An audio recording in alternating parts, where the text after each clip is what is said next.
And I will be your session supervisor today, along with our timekeeper, Ms. Miruna. Session will run for a total of 40 minutes. You will get notified when there is only 1 minute remaining for the opening speech and 20 seconds remaining for each argument of the teams during the rebuttal phase. Well, participating in the final of the Hague Debate Tournament 2021, the Inter-University Edition, is Baumhelder Law School and the Hague University of Applied Sciences. From Baumhelder Law School, the participants are Mr. Augusto Sergio, Mr. Bernardo Leal, and Mr. Matheus Mendonca. And from the Hague University of Applied Sciences, the participants are Ms. Alexandra Sarban, Mr. Stumpf, and Mr. Altamash Khalil. And I would like to remind all participants that please turn on your camera and mute yourself when you are not speaking. Thank you. And we are very honored to welcome all honorable judges from all over the globe.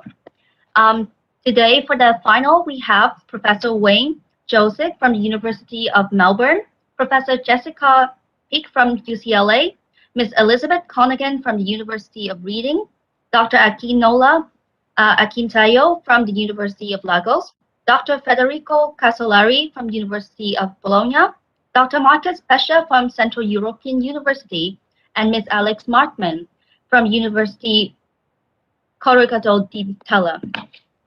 And thank you. And should you experience prolonged technical difficulties or get disconnected and unable to rejoin the session, the timing will be paused and you should contact a member of the organizing committee or you can contact me via the chat function. And the topic for the final match today is euthanasia must be accepted in cases of unbearable suffering. And I will now draw the pros and cons of the two participating teams. And due to some technical difficulties, I cannot share my screen, but I will do it on my phone and I will share it via the camera. And I have, oh, I'm sorry, entering the two names of the university. Yes, and according to this and the Hague University of Applied Sciences will have the pro position and the con position will be for Baumhelder Law School.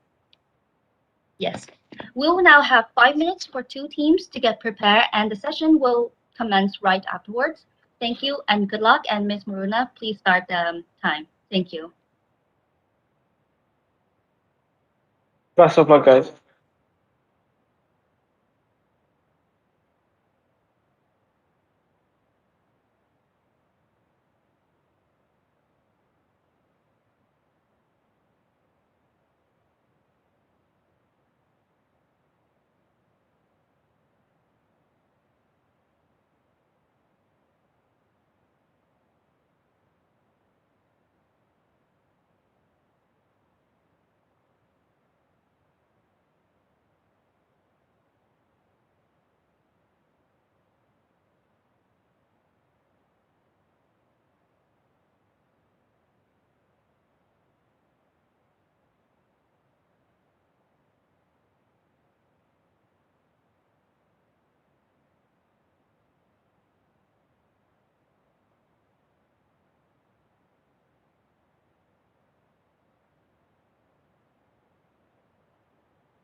Thank you, Ms. Maruna.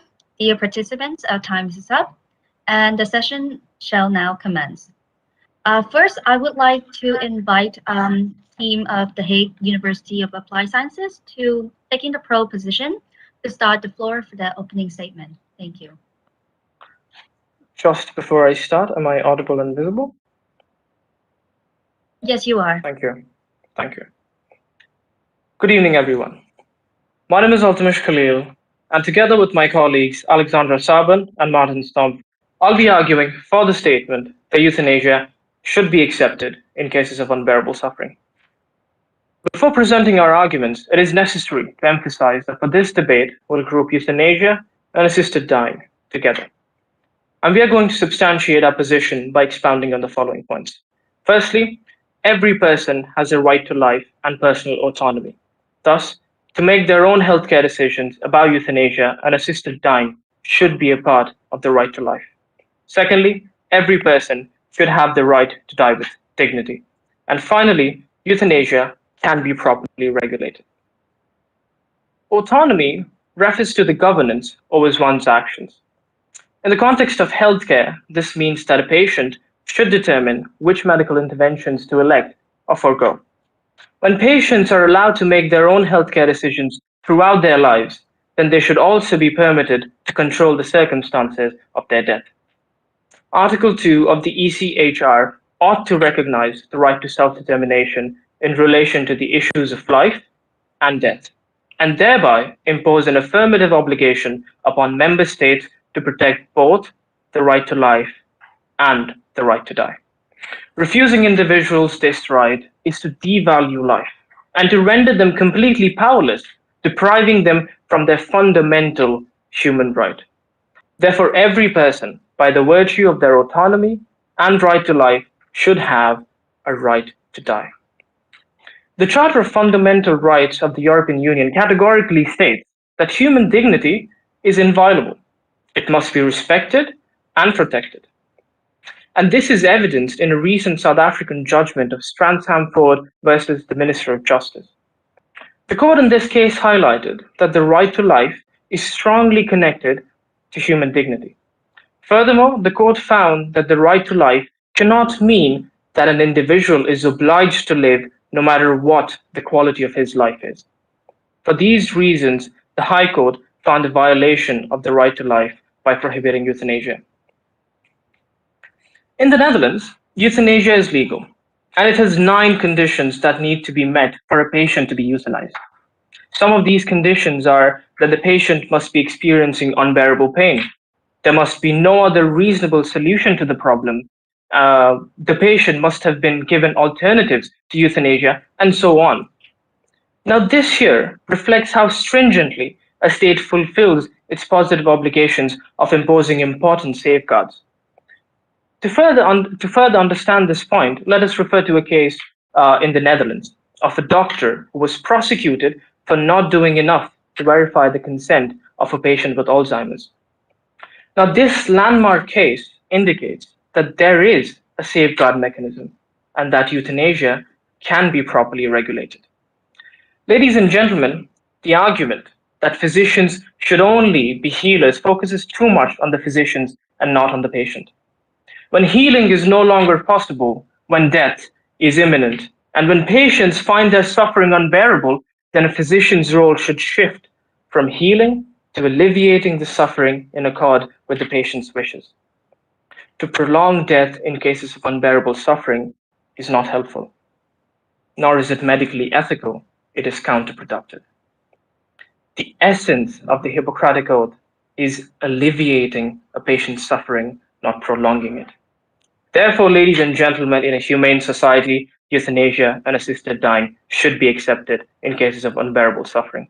Thank you so much for listening intently. Thank you, Mr. Altamash Khalil. And now I'd like to give the floor to Halle Law School for your opening speech. Thank you. Thank you. Just before my timer starts, hopefully you can see and hear me. Yes. Thank you. Honorable judges, counterpart colleagues from The Hague, good evening. My name is Augusto Jesus, and along with my teammates Bernardo Leal with the rebuttals and Matheus Mendonca with the final speech, I'll defend that euthanasia must not be accepted in cases of unbearable suffering. Euthanasia is a concept of multiple facets that draw a more comprehensive topic named mercy killing, providing death for a person. Voluntary euthanasia takes place when a person makes his or her own choice to have their life terminated to avoid suffering. Non-voluntary euthanasia is carried out by another person as the individual to be euthanized is not able to take such decision. In addition, active euthanasia happens with external intervention rather than natural causes. And finally, passive euthanasia occurs when a person is allowed to die naturally through a deliberate withdrawal of treatment. Moving to our preliminary statements, we must make use of the previous concepts to outline our three main topics on this debate. First, the legal aspects of the right to life under international law. Second, the importance of palliative care for terminal patients. And third, the non-existence of a right to die under international law. In fact, when viewed in abstract or in isolation, euthanasia could be considered as accepted in certain situations. Nevertheless, we strongly defend there are more important issues not to be minimized. Firstly, life must be regarded as one of the most substantial inalienable rights of an individual, in such a way that the quality of a life can never undermine the ultimate value and worth of a life itself. In this sense, even though certain topics such as nationality and euthanasia could be comprehended as matters under the reserved domain of states, international law has been constantly evolving towards an effective control over those contents through general limitations. For instance, the fourth principle of the Lisbon Declaration on the Rights of the Patient states that physicians are always obliged to save a patient who tries to commit suicide. It could be noted in addition that the European Court of Human Rights in Hague versus Switzerland rejected the applicant's request to euthanasia based on international law parameters, saying that this practice is not included in the right to privacy under the European Convention of Human Rights. Moving to our second topic, we underpin that given modern advances in palliative care, it can also be argued that medical assistance is now so advanced that euthanasia is not necessary to stop or remediate suffering. And so, its permission cannot be justified even on quality of life grounds. A person with a severe and worsening disease could have his condition and pain carefully managed by a skilled healthcare professional so as to greatly diminish any suffering. Early identification, correct assessment, and treatment of pain turn palliative care into a recognized and genuine human right to health, able to justify how dispensable euthanasia can be. Finally, we stress our third main topic. No right to die can be inferred from the juridical meaning of any human rights document. On the contrary, these instruments actually call upon states to protect life. Rather than recognizing a right to die, UN treaties implicitly reject this notion by including strong protections for the sick, disabled, and elderly, the people most often affected by the legalization of euthanasia and assisted suicide. In the view of all the arguments exposed, we strongly defend that a general legalization of euthanasia cannot be a reasonable choice within international parameters. Thank you.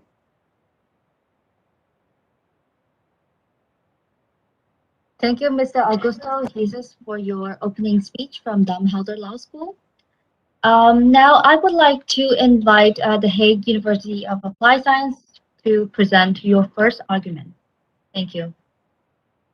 Thank you very much. Before I begin, am I audible? Yes, you are. Perfect. Thank you. Honorable judges, the counterpart colleagues mentioned that involving the voluntary euthanasia. However, for the purpose of the debate, we are focusing only on the voluntary euthanasia. Moreover, the counterpart colleague has mentioned the fact that there is an advanced medical supply with a lot of chances and possibilities to alleviate pain. However, despite the medical advances, we are still facing diseases and illnesses that are leading sadly to loss of life and unbearable suffering, which therefore lead to people wanting to have and to be euthanized. My counterpart colleague also mentioned that there is no right to die. We are not stating that the right to die exists in international law exactly, but it is what we are advocating for. We consider that the right to die should derive from the right to life, because everybody has agency over their own life and should therefore be able to decide the circumstances of their own deaths, especially when they are suffering and when they are in unbearable pain, which is the scope of this debate, because the scope of the debate is to allow euthanasia when in cases of unbearable pain and suffering that cannot be alleviated, and after having been proposed and exhausted every single possibility and opportunity except euthanasia. Thank you. Thank you, Ms. Alexandra Sarban, for the first argument from the Hague University of Applied Sciences. Now I would like to invite Darmstadt Law School for your first argument. Thank you very much. Thank you. Before my timer starts, am I clearly visible and audible? Thank you. We thank Ms. Sarban for her exposition, but directly contesting her arguments, the use of the term unbearable suffering as a justification for the legality of euthanasia carries a wide range of interpretative possibilities harmful to the integrity of law. Undeniably, unbearable suffering may refer to many physical or chronic diseases, incapacities, or mental illnesses. However, there is no such thing as universal bioethics, and there is no global consensus over fundamental bioethical problems which impedes a fixed concept of such term. In this sense, in domestic affairs, if euthanasia were to be found lawful in situations where unbearable suffering is allegedly found, we would face a legal scenario where euthanasia could be accepted even when it is actually appalling. If the morality under the term unbearable is determined by the consequences brought by the physical and mental state of a patient, and consequences justify euthanasia, then we seem to be heading down a dangerous road towards euthanizing people without their consent. The situation, in turn, is extremely detrimental to criminal law, as Brazil and several other countries penalize the commitment of assisted suicide by physicians. Granting passive and non-voluntary euthanasia, even in a small number of cases, may over time send us down a slippery slope to non-morally euthanizing people who are quite content to remain alive, based solely on non-determined conceptions under the term unbearable. Legalizing euthanasia in such circumstances, notwithstanding the relevance of privacy and personal autonomy as brought by Mr. Khalil and Ms. Sarban, may actually lead humanity to the growth of the opinion that some lives of those who have disabilities and illnesses have less value than others. Thank you very much. Thank you, Mr. Bernardo Leal, for your argument. And I would like to invite the Hague University of Applied Sciences for the second argument. Thank you very much. As the counterpart colleagues has mentioned, the most important concerns that they have voiced is the compatibility of euthanasia with law and the fact that the unbearable harm has a broad definition and it is in conflict with the medical ethics. However, first of all, euthanasia is not in conflict with the state's responsibility to safeguard life because patients also have a right to personal choice and bodily autonomy. In fact, that is why these stringent criteria and legal frameworks exist, because euthanasia can be administered to make sure that the state and the doctor have adequately fulfilled their duty to safeguard life. Moreover, the Hippocratic Oath states, "I will keep them from harm and injustice." In cases of terminally ill patients where the suffering is unbearable on a daily basis, doing nothing is actually imposing more harm than aiding the patient and his life if he should wish to do so and has decided indeed to opt out of any further treatment. Because what we are discussing in here is very important to note is that it is voluntary euthanasia. Respecting a patient's wishes is also a part of medical ethics and is not in conflict with it. Thank you. Thank you, Ms. Alexandra Sarban, for your argument. Now I would like to invite Darmstadt Law School for the second argument. Thank you. Again, am I clearly audible? Yes. Thank you very much. We respect Ms. Sarban's points, but once again, we firmly disagree. Although privacy, personal autonomy, and human dignity are important concepts to be considered in a reasoned decision regarding euthanasia, we strongly defend that other ethical and legal arguments must prevail on this debate. Firstly, as stated by the European Court of Human Rights in the case Lambert and others versus France, if there is no express patient's will, no measures contrary to life support could be taken. In the sense, the duty of states to avoid killing by controlling acts detrimental to life must speak louder when faced with someone's right to autonomy. If personal autonomy were to be respected to the degree that someone can freely choose when to end his life, we would be institutionalizing suicide. In this sense, if there is an international duty and action of states towards preventing people from suiciding, as demonstrated by the Inter-American Court of Human Rights in the case Prison of Curado, where could we draw the limits of personal autonomy? Where does it end to the point that suicide is not accepted? It is precisely the difficulty to draw the limits of such wide personal will that indicates that euthanasia should not be internationally accepted based on the unduly concept of autonomy.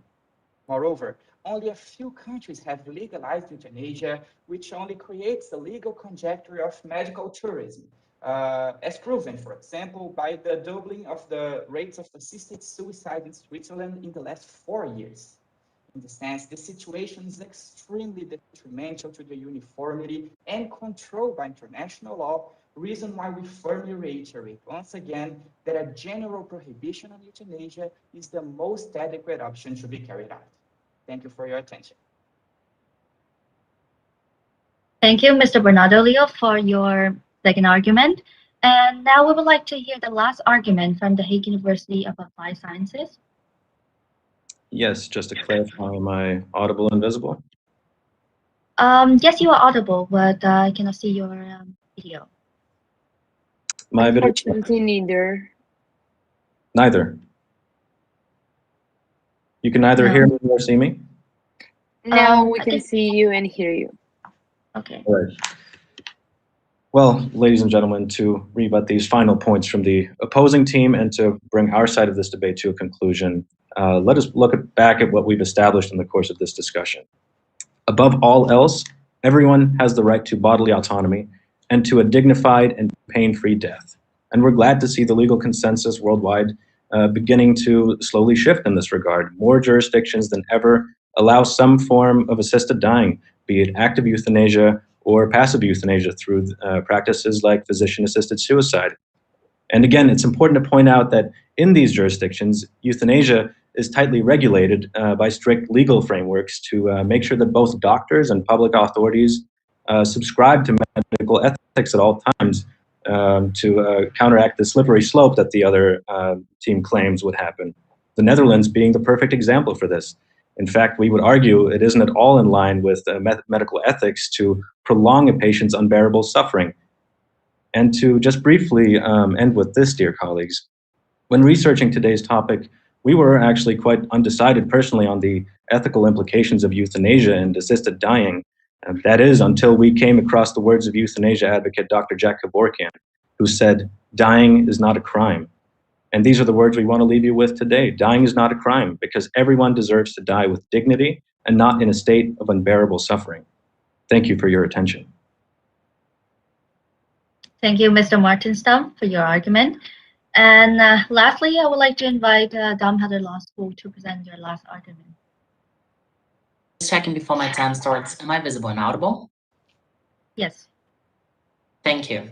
My name is Matheus Mendonca, and I will now recap and reinforce the main topics presented by which we persistently defend that euthanasia must not be accepted based on unbearable suffering conjectures. As previously outlined, although euthanasia is a topic of intense debate, it has been fiercely rejected by legislations in many jurisdictions and by international law, which conceives a general prohibition through case law and international conventions of human rights. There are some particular and separated cases where euthanasia might be discussed, but a broad and general permission by international law is greatly unacceptable. In fact, euthanasia could be understood as a topic under the reserved domain of states, However, according to the general position adopted by international courts, euthanasia is not included in the right to privacy under international conventions, as recognized in the Brody versus UK by the European Court of Human Rights. In this sense, it is in fact desirable a general prohibition of euthanasia by international law. The protection of life and its maintenance must be upheld under an erga omnes obligation of states to impose a prohibition on unlawful limitation to the right to life. In reality, the idea that this right protects not only the right to live, the right to life, but also the right to choose not to live, is refused by international law in general. While we would be heading down a dangerous loop through allowing euthanasia based on autonomy and unbearable suffering, international law and domestic jurisdictions could actually be turning their efforts into guaranteeing a dignified life through palliative care, even for people under severe health conditions. Based on these statements, we emphasize euthanasia must not be accepted in cases of many variants concerning the concept of unbearable suffering. Thank you. Thank you, Mr. Matheus Mendonca. And that concludes the final of the Hague Debate Tournament 2021 Inter-University Edition. And congratulations both teams for your excellent performance. Unfortunately, our judges are not available to join the session live today, so we will have to skip the comment and feedback part of the session as usual. And yes, the result will be processed and will be announced after we have received all the results from the judges. And the teams, all teams will be invited to an online session where we announce the result, and we will have an official closing ceremony for the tournament. On behalf of the Hague Debate Tournament, I would like to thank all participating teams, honorable judges from all over the world, coaches and supervisors, the organizing committee for such great contribution to the success of the matches and the tournament until now of the Inter-University Edition 2021. And last but not least, I would like to thank all the audiences who have been live streaming all our matches until the final of the tournament. And thank you so much, and we look forward to seeing you in next edition next year. And I hope you all have a nice evening. And yes, and thank you once again. Congratulations, everyone. Congratulations, Thank you. everyone. Thank you for the organizing team. Thank you for the colleagues at The Hague too. It was a great debate. Yes. Thank you. You too. Job well done. Thank you very much. Thank you very much. Peace on. Bye. Bye-bye. Thank you. Bye, Bye. everyone. Goodbye. Bye, guys.